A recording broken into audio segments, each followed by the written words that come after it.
that'd be so funny. Like, well, I always joke about that. It always seems like at the end of my stream I get the most viewers.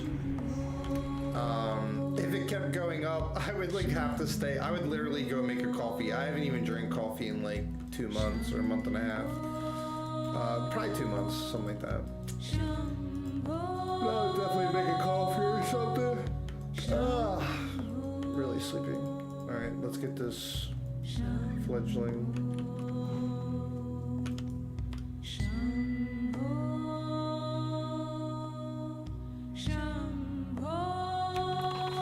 I wonder if I should try taming one of those wildcats, even though this owl is pretty freaking awesome.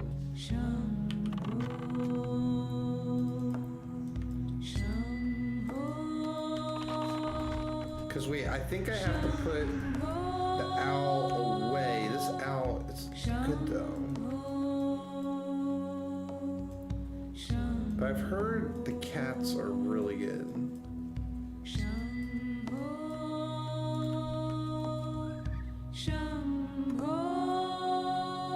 So far this owl's definitely kicking ass.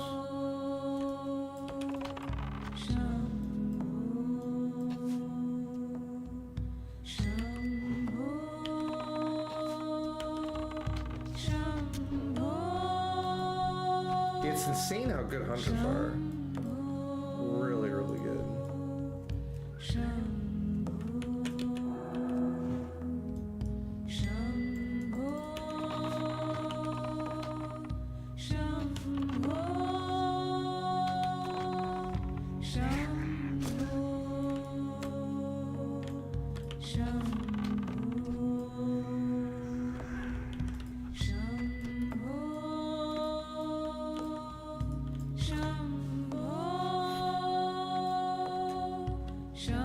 I need to, what's it called?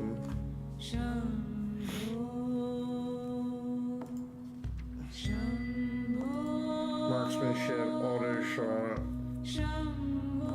So we'll put auto shot like here just for when I need to.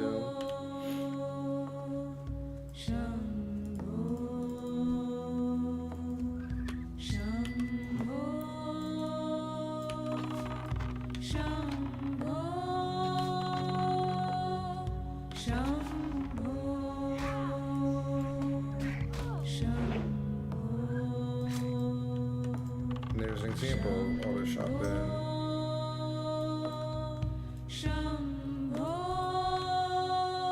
So wait, it's level 10. I'm guessing I can team this, right? Or is it?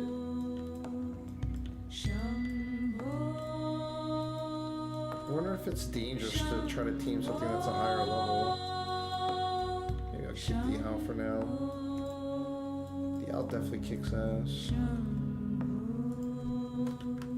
I feel like there's more I need to learn about hunters though, obviously.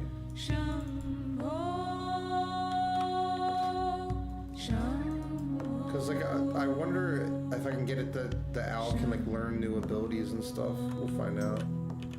Oops.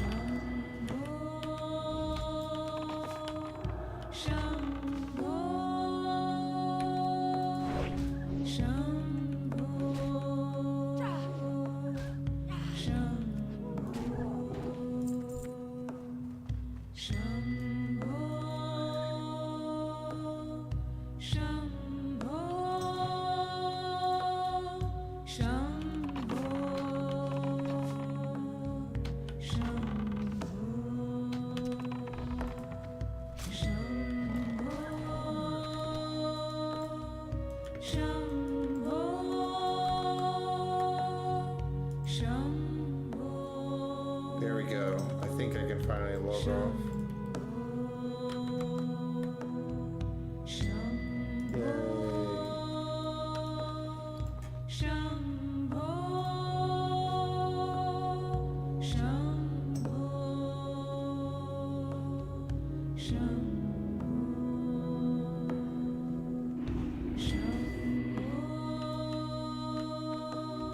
Oh my gosh, it brought me all the way back to Darnassus.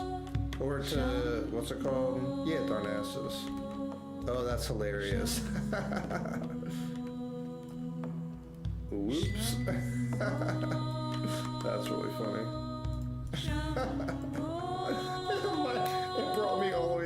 Earth was bound to Darnassus. That's okay, it's just a boat ride away or a flight path away. Alright guys, that was a lot of fun. I'll be on tomorrow. Booyah Night Elf Adventure D&D stream soon. I'll try to figure out that this week too. But much love, many blessings everyone. I'll see you tomorrow. Peace.